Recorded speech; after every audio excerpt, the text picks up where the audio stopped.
परम पूज्य गुरुदेव परम वंदनीय माता जी सूक्ष्म रूप से विद्यमान हैं। दोस्तों नमन करता हूँ, मानव मात्र को प्रणाम करता हूँ दोस्तों। और आदि शक्ति माँ गायत्री जो प्राण स्वरूपा है, प्राण के रूप में जिनका अस्तित्व संपूर्ण ब्रह्मांड में अनादिकाल से अनवरत सनातन आदि शक्ति माँ गायत्री और सनातन वो परमात्मा और सनातन आत्मा, ये तीन सनातन हैं। और पंच महाभूत भी सनातन हैं, कहीं न कहीं किसी न किसी रूप में पाए जाते हैं। तो ये इसका आशय ये है कि आप चाहे वो धरती ग्रह ले लो, एक ये छोटा सा ग्रह बनाया है उस परम सत्ता परमात्मा ने, और इसके बनाने के पीछे की कारीगरी हतप्रभ हो जाना पड़ेगा कि ऐसा चमत्कार से भरी पड़ी हमारी ये धरती है कि इसमें नीम का बीज डलता है तो नीम कड़वे नीम उगते हैं, इसमें आम की गुठली डलती है तो मीठे आम होते हैं, अंगूर मीठे होते हैं, इमली का बीज डालते हैं तो तीखे होते हैं। तो ये जो वो बीज आया था वो उसमें जो सूक्ष्म रूप से कोडेड उसकी जो प्रॉपर्टीज़ थी वो कोडेड रिकॉर्डेड होती है बीज में। और बीज जैसे ही धरती में गया और अपने आप को समर्पित कर देता है बीज, और अपने आप को खंड खंड में विलीन हो जाता है धरती के अंदर। तो धरती माता जो सबको जीवन दायिनी है, ये परमात्मा का धरती को वरदान है, अनुदान है, वरदान है इस ग्रह को, कि परमात्मा का ऐसा सतत वरदान है धरती पर कि 84 लाख प्रकार के जीव शरीर अलग अलग हैं, सब भांति भांति के, लेकिन सभी जीवों को यहाँ पर जीने के लिए जिस ऊर्जा एनर्जी की आवश्यकता होती है, तो उन्हीं इस तरह के यहाँ पर पदार्थों का, जड़ी बूटियों का, यहाँ पर पेड़ पौधों का, इस प्रकार के इतने प्रकार, अनंत प्रकार के तो देहधारी जीव हैं, छोटे से लेके बड़े तक, और अनंत प्रकार के वृक्ष वनस्पति विशाल जगत है। और इन सब का जो निर्माता है वो एक ही प्रजाति के जीव के एक एक जीव के लिए वो उसके बिल्कुल निकट है।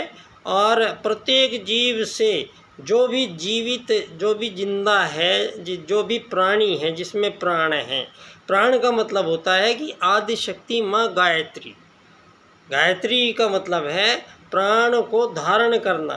तो जो भी प्राणी जो जीवित हैं, तो समझ लीजिए कि जीवित प्राणी में आदि शक्ति माँ गायत्री के प्राण जा रहे हैं। अगर वो प्राण नहीं जाएंगे तो कोई भी जीवित नहीं रहेगा। तो जीवन का जो सबसे महत्वपूर्ण कारक है धरती पे, वो है आदि शक्ति माँ गायत्री का अनुदान। और उस अनुदान को प्राप्त कौन कर सकता है? उस अनुदान को ये भौतिक पदार्थ ग्रहणशील नहीं है। उसके लिए जो आदि शक्ति माँ गायत्री का प्राण है वो बिजली के रूप में है और विद्युतीय स्पंदन के रूप में है। और ये शरीर बिजली के रूप में नहीं है, ये ठोस पदार्थों से बना हुआ है। तो ये इसमें वो प्राण नहीं जाता है। प्राण क्यों नहीं जा रहा है? जब आदमी मर जाता है, कोई भी जीव मर जाता है, तो उसके अंदर से जैसे ही जाता है और फिर मरने के बाद दोबारा उसमें प्राण आ सकते हैं, कोई डाल सकता है। धरती पे आज तक लाखों करोड़ों सालों में ये पहले हमारे उन महान ऋषि वैज्ञानिकों की बात अलग है जिन्होंने मृत्यु पे भी विजय प्राप्त करी थी, उस विषय पे भी हम चर्चा करेंगे। पहले मुद्दा यही है कि मानव को जो आदि शक्ति माँ गायत्री है, ये संपूर्ण प्राणियों में दौड़ रही है जो जीवित हैं। अब जो ये आत्मत सर्वभूतेषु वसुदैव कुटुम्बकम, ये वेद सूत्र हैं जो अनादिकाल से संपूर्ण जीव प्रजातियों का मार्गदर्शन करते चले आए हैं। और लाखों करोड़ों वर्षों में ये जितने भी जीव जंतु हैं, इनमें किसी भी प्रकार की कोई त्रुटि नहीं हुई है।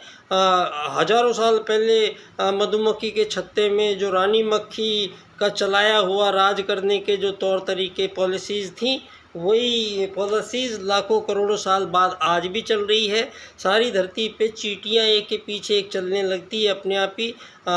धरती पे चिड़िया एक साथ उड़ती हैं, कबूतर एक जगह बैठ के तुरंत दाना खाते हैं, शेरों के झुंड घूमते हैं, हाथियों के झुंड घूमते हैं, हिरणों के झुंड घूमते हैं। यहाँ पर सब झुंडों में रहते हैं। दोस्तों, ये सबसे बड़ा मानव के लिए सोचने का विषय है कि परमात्मा ने अपनी अभिव्यक्ति जिन सूत्रों के माध्यम से दी है, वो 2 सूत्र हैं, आत्मत सर्वभूतेषु और वसुदैव कुटुम्बकम। तो इसमें प्रत्येक जीव जो यहाँ पर विद्यमान है धरती पर, वो चाहे चिड़िया है, तोता, कबूतर, बिल्ली, बंदर, हाथी, शेर, चाहे वो कुछ भी है, उन सब में जो सामूहिक रहने की उनको आदत है, मतलब उनके लिए ज़रूरी है। तो धरती पे जब ये आत्मत सर्वभूतेषु का सिद्धांत ये सभी जीवों में दिया गया, और सभी जीवों में ग्रहण किसने किया? पहली बात तो ये सवाल खुलता है अब जाके, ये कहाँ खुला सवाल जाके? ये खुला ये विश्व की राजनीति में खुला ये शब्द कि मानव वस्तुतः है कौन, पहले ये परिचय लेना आवश्यक है। यदि मानव को एक पंच महाभूतों से बना हुआ ये शरीर समझ लेते हैं, तो मानव के जो जिम्मेदारियां, काम, उसके जीवन के लक्ष्य, वो सब रोटी, कपड़ा, मकान, आनंद लेना और बस यही हो जाते हैं। और मानव चूँकि ये शरीर नहीं है, ये बात हमारा वेद हमें कहता है, तो उस वेद को हमें अब ये प्रारंभ काल जब राजनीति का प्रथम भारत ने किया था, तो उस समय सभी मानवों ने बैठ के 3 चुनाव पहले ही किए थे। तो यहाँ पहला चुनाव हुआ था कि मानव को धर्म से चलना है या अधर्म से चलना है। तो 2 ही रास्ते हो सकते हैं, या तो धर्म हो सकता है या अधर्म हो सकता है। और धर्म कोई प्रदर्शन की विषय वस्तु है नहीं, धर्म धारण करने का नाम है। तो पंडित दीनदयाल उपाध्याय जी कहते हैं कि कौन क्या धारण करता है, पहले ये तो क्लियर हो जाए। तो यहाँ पर दीनदयाल जी कहते हैं एकात्म मानववाद है। दुनिया में अगर कोई वाद चलेगा तो वो शाश्वत सनातन की मानव को जो मूल रूप से उसका परिचय है, वो है एक आत्मा। तो मानव एक आत्मा है, ये मान के सारे संसार के मानवों में जब हम एक आत्मा मान के राजनीति करेंगे, तो दुनिया में मानवों के बीच में किसी भी प्रकार का कोई भी विभेद यहाँ ठहरता नहीं है, स्वीकार नहीं किया जा सकता है। यहाँ ये युग परिवर्तन की घड़ी आन पहुँची है दोस्तों, जो महाकाल स्वयं साक्षात महाकाल प्रज्ञा अवतार के रूप में यहाँ पूरी युग निर्माण योजना को सृजित करके और मशाल लेके सारे संसार में जिन्होंने अपने आप को आबद्ध कर लिया है, उनका सूत्र है वसुदैव कुटुम्बकम। परम पूज्य गुरुदेव का सूत्र है वसुदैव कुटुम्बकम। उन्होंने अखिल विश्व गायत्री परिवार जो बनाया है, ये संसार का एक नया मॉड्यूल है, ये संसार का नया मॉड्यूल है। इसमें अब आगे ये जितने भी आज़ाद देश बने हुए हैं, तो ये क्योंकि आज़ादी एक ही प्रजाति के जीवों में आज़ादी संभव नहीं है, ये आप लोगों को बहुत सहजता से ज्ञात हो जाना चाहिए। इसके लिए मुझे ज़्यादा प्रयास करने की ज़रूरत नहीं पड़नी चाहिए कि आप लोगों को ये पता होना चाहिए कि यहाँ मानवों को आप ये जो गुलाम आज़ादी के खेल बता रहे हो, ये तो अभी 1,500-2,000 साल के हैं। और यहाँ पर तो सनातन भारत है। यहाँ भगवान श्री कृष्ण द्वापर में आए, भगवान राम त्रेता में आए, यहाँ 5000 वर्ष पहले भगवान श्री राम आए थे। अभी भारत में कुछ दक्षिण की तरफ और गोवा की तरफ कुछ पुरातत्व खोदे हुई हैं और उनमें से जो प्राप्त हुआ है उनको, तो उनके विश्लेषण के बाद वो कह रहे हैं कि ये 20,000 वर्ष पुरानी अति विकसित सभ्यता थी भारत की। तो यहाँ पर अभी तक के जो मूल्यांकन किया जा रहा था वो सारी दुनिया में यही किया जा रहा था कि सिंधु घाटी की सभ्यता सबसे प्राचीन है, लेकिन वो भी भारत में थी। और ये भी माना जा रहा है सारी दुनिया में कि धरती पर सबसे प्राचीनतम ग्रंथ उपलब्ध है वो वेद है। तो वेद जो सबसे प्राचीन, जो हजारों साल पहले, वो कह रहा है कि धरती पे पैदा होने वाला मानव भारत क्षेत्र में उत्तराखंड क्षेत्र के नीचे के भाग में मनु नाम से जन्मा था। और मनु का जब वो पहला परिवार बड़ा हुआ, धरती पर पहली बार जब पहली मानव बस्ती बसी, वो उत्तराखंड क्षेत्र के नीचे के भाग में उस मनु के परिवार की जो बड़ी बस्ती बसी, उनको आर्यों की बस्ती कहा। ये आर्य लोग थे, इनका कर्म श्रेष्ठ कर्म करना ही था। क्यों? ये सतयुग में यही चल रहा था। सतयुग में मानव आते थे और हजारों साल उम्र थी और धर्म अर्थ काम मोक्ष की स्वतः प्राप्ति करते थे, और न कि कोई राजा था, न कोई प्रजा, न दंड न दांडिक। तो यहाँ मानव के कॉम्पिटिटिव में आएगा तो यहाँ तक सतयुग में कोई प्रकार की ज़रूरत ही नहीं थी। ये बात फैक्ट है, आपके सामने है। बाद में जब धरती पर सत रज और तम की राजसिक और तामसिक पदार्थों को ग्रहण किया मानव ने, क्योंकि ये तो सात्विक पदार्थ ग्रहण करने वाला मानव है। तो जैसे चिड़िया है, 1000 साल से वो दाना ही खाती है, बादाम क्यों नहीं खाती है? बकरी है, वो पत्ते ही खाती है, वो मुरब्बे क्यों नहीं खाती है? यहाँ गाय है, वो घास खाती है। गाय मर जाएगी, मांस खाएगी क्या? शेर है, वो मांस ही खाएगा। क्यों? ये सब अलग अलग प्रकृति के जो जीव बनाए गए हैं, ये सब एक दूसरे के काम आने वाले हैं। ये सब एक दूसरे का सहयोग कर रहे हैं। अगर यहाँ ऑटोमेटिक सिस्टम है, यहाँ पे अगर यहाँ बहुत ज़्यादा गर्मी, बहुत बेइंतहा गर्मी पड़ेगी तो तुरंत ही उसके बाद बादल आके बारिश हो जाएगी। तो ये क्रम है। यहाँ मानव जीवन आता है, रहता है और चला जाता है। तो मानव यहाँ पूरा जब बड़ा होके नहीं आता है, मानव यहाँ छोटा सा बच्चा होके आता है। बच्चे को कुछ भी ज्ञान नहीं होता है, उसको गर्म हाथ में तेल में हाथ डाल देता है, उसको पता ही नहीं है। आग में हाथ डाल देता है, पता ही नहीं है। वो पानी, जरा सा पानी उसमें डूब सकता है, उसको पता ही नहीं है कहाँ जाना है, कहाँ नहीं जाना है।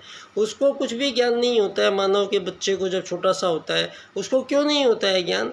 क्योंकि वो जब आया है तो वो इस संसार में जो पूर्व जन्मों के अपने कर्मों के अनुसार इस जन्म में किस जीव प्रजाति में वो आया है, कितने समय के लिए आया है, ये सब पहले से ही निर्धारित होता है। उनके कर्मों के कितना बैलेंस बनता है, उतने ही बैलेंस का रिचार्ज करा के आत्मा में, और उसको आत्मा को धरती पे भेजा जाता है। वो आत्मा उसके जिस रेंज की उसकी कैपेसिटी है, किस रंग की कैपेसिटी है, काला रंग है, हरा रंग है, सफ़ेद रंग है, ये आत्माओं के रंग होते हैं। और ये बात आज अमेरिका ने एक ऐसा शीशा बनाया है जिसको आदमी के सामने ले जाते ही तो हर आदमी में से अलग अलग रंग की किरणें पार होती हुई दिखाई दे रही हैं। किसी में से पीला रंग निकल रहा है, किसी में काला रंग निकल रहा है, किसी में सफ़ेद रंग निकल रहा है। तो धरती पे जब ये कॉन्ट्रास्ट कलर के आदमी सामने आ जाते हैं तो मानवों की लड़ाई हो जाती है, युद्ध हो जाते हैं, उनमें हत्याएं हो जाती है। अगर सफ़ेद रंग के साथ काले रंग के आदमी को रहना पड़ जाए जीवन में, दोनों की शादी कर दें, तो वो जीवन भर कलह का रूप लेके रहते हैं।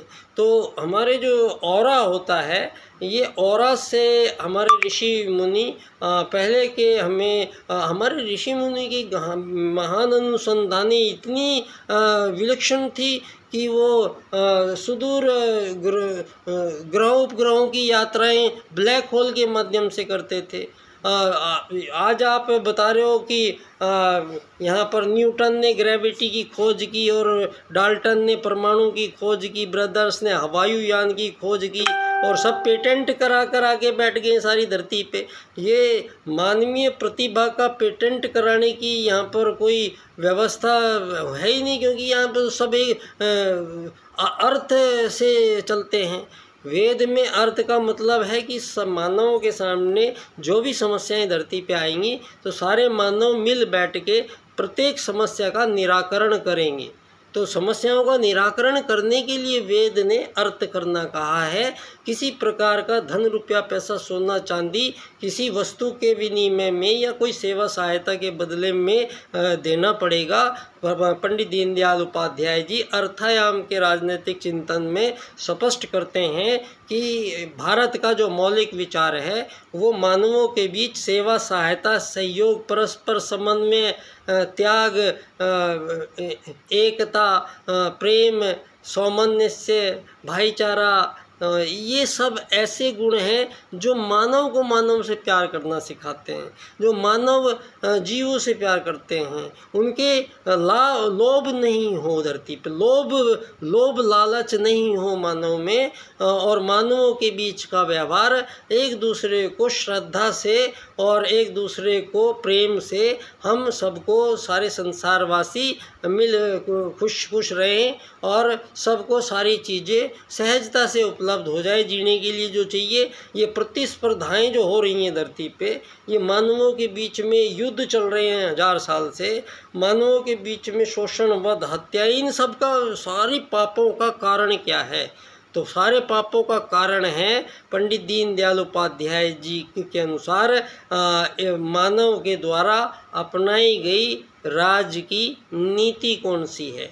तो धरती पर प्रथम बार 3 चुनाव कराए गए, धर्म या अधर्म,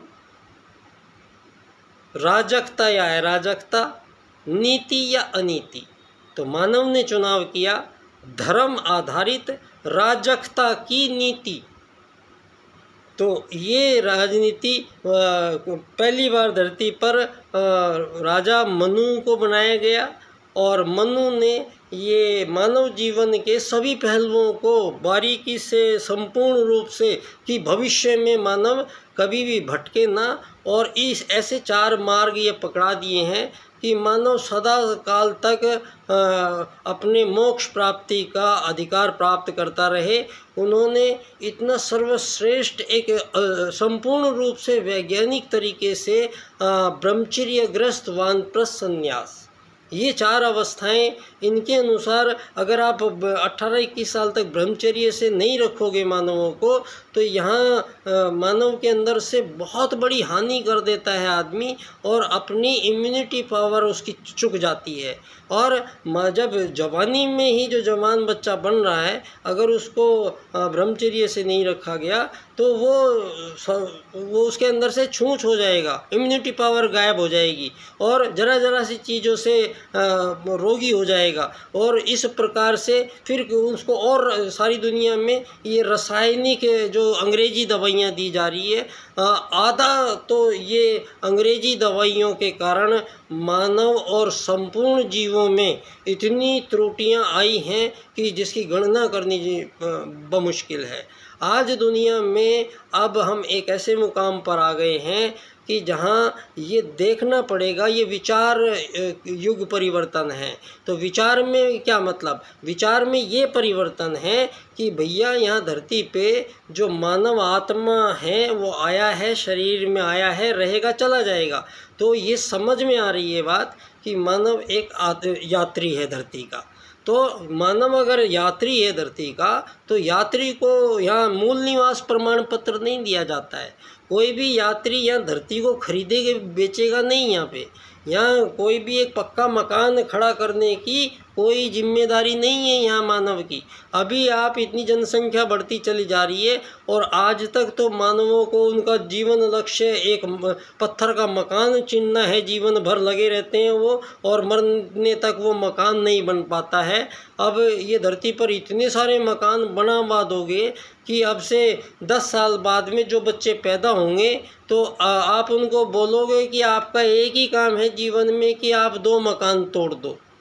तब जाके आपको, तो ये जो आपका विकास किए जा रहे हो आप, जो ये हवा में उड़ते जा रहे हो, सैटेलाइट लॉन्चर से सारी दुनिया में हड़कंप मचा रखा है, एक कोरोना से सारी दुनिया को मारने मरने पे उतारू हैं। तो अब ये देखा जाएगा कि मैं मानता हूँ ये संसार बहुत बड़ा है, मैं मानता हूँ कि यहाँ ये देश आज़ाद देश बने पड़े हैं। अब मैं मानता हूँ कि ये सब आज़ाद देश अपने अपने भले की सोच रहे हैं और दूसरे इनकी तरफ से चाहे मरो और नहीं तो ये मार देंगे। तो यहाँ पर वही जंगल राज के नियम इन 2-2,500 सालों में हमारे वेद को जब तिरस्कृत किया गया, फिर इन्होंने यहाँ पे झड़ी लगा दी। यहाँ साम्राज्यवाद, मार्क्सवाद, लेनिनवाद, आर्थिक उदारीकरणवाद, नाजीवाद, इस्लामवाद, ईसाईवाद, आतंकवाद, उपभोक्तावाद। आज मानव को केवल आप लोग उपभोक्ता मानते हैं। ये चीज़ खाएगा, ये पिएगा, इसकी पूर्ति ये करनी है, इसलिए सरकार है, इसलिए सरकार है। आज सारी दुनिया में जो विकास ये बकवास किए जा रही है दुनिया, तो विकास क्या मतलब उसके पानी हो, उसके शौचालय हो, उसके बिजली हो, ये विकास नहीं है। उस घर में क्या हुआ, उस बिजली पानी के बीच में जो सामूहिक परिवार रहता था, जहाँ मानवीय गरिमा थी, मानवीय चरित्र था, मानवीय का विकास था, वो सारा कहाँ गया देश का? वो कहाँ लुटवा दिया आपने सारे देश से? आप विकास कह रहे हो? यहाँ पर मानव के बीच में इतनी दुर्दशाएं हो रखी हैं। यहाँ बोरों में लड़कियों काट के यहाँ पे अत्याचार की अति हो चुकी है। यहाँ आप कौन से विकास की बात कर रहे हो आप सारी दुनिया में? ये आप हर 5 साल में ये गवर्नमेंट आती है, किसी के सिलेबस में ये भी लिखा क्या इन्होंने, किसी ने लिखा क्या कि मानव व्यभिचारी नहीं होना चाहिए, हम इसका विरोध करेंगे? किसी ने कहा कि महिलाओं के प्रति व्यभिचार नहीं चलेगा, धरती पे बैन लगना चाहिए? हाँ, इसमें एक मानव एक ही स्त्री से जीवन भर विवाह के पश्चात ही शारीरिक संबंध बना सकेगा। ये है युग परिवर्तन। अब एक ऐसा युग परिवर्तन आ रहा है कि सारे मानवों के बीच में ये बिल्कुल स्पष्ट है, सारे संसार को समझ लेना चाहिए कि 18 से 21 साल तक धरती पे प्रत्येक बच्चे को ब्रह्मचर्य से रखा जाएगा। आपकी मर्जी नहीं है, आपकी मर्जी पे नहीं छोड़ा जाएगा। ये छोड़ के देख लिया गया है। आपकी मर्जी पे नहीं छोड़ा जाएगा कि आप चाहे तो बकरे को खा जाओ, चाहे मुर्गे को खा जाओ।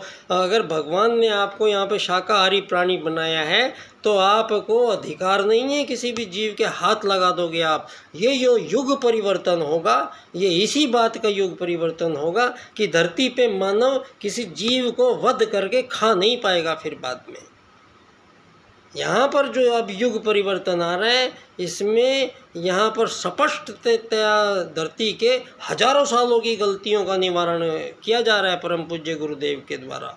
यहाँ पर अर्थायाम का एक ऐसा राजनीतिक चिंतन दर्शन दीनदयाल उपाध्याय जी लेके आ रहे कि धरती पे किसी भी आदमी को ना तो अमीर बनने की ज़रूरत पड़ेगी, ना गरीब बनने की ज़रूरत पड़ेगी, ना कोई मालिक बनेगा, ना कोई नौकर बनेगा। सभी मानव धरती के एक समान यात्री बन के रहेंगे और उनकी सबकी जिम्मेदारी, ये जो मानव के शरीर की जो जिम्मेदारियां जिसकी वजह से मानव को इस भौतिक शरीर में निमग्न रहना पड़ा, ये रोटी कपड़े मकान को जिसकी आवश्यकता थी उसी को संघर्ष बना दिया इन चालाक लोगों ने और मानव जीवन को आपस में ही भिड़वा दिया। और ये पूंजीवादी मतलब वो ऊपर वाले बैठे हैं कुछ 10-20 लोग, वो सारे संसार को नचा रहे हैं।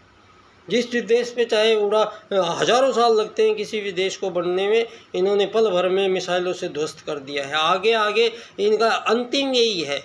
तो मैं अब ये परम पूज्य गुरुदेव की ओर से जो ये युग परिवर्तन की भूमिका है, ये परम पूज्य गुरुदेव ने पहले ही स्पष्ट कर दिया है कि सारी धरती को एक ही धुरी पे इकट्ठी करेंगे। अब ये वसुदैव कुटुंबकम बनेगा।